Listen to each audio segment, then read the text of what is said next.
ఇష్టం ఎక్కువగా ఉన్నవారి మీద కోపం కూడా ఎక్కువగానే ఉంటుంది. ఎందుకంటే కోపం కూడా ఒక రకమైన ప్రేమే కదా. శ్వాస ఉన్నంత వరకు మనిషికి ఏదో ఒక సమస్య ఉంటూనే ఉంటుంది.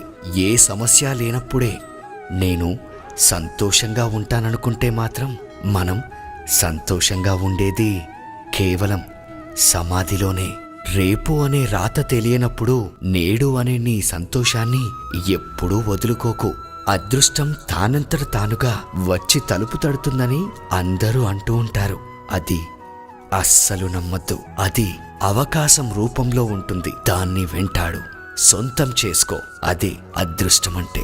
పట్టుకున్నంత వరకు, తట్టుకున్నంత వరకే ఏ బాధైనా ఏదైనా సరే.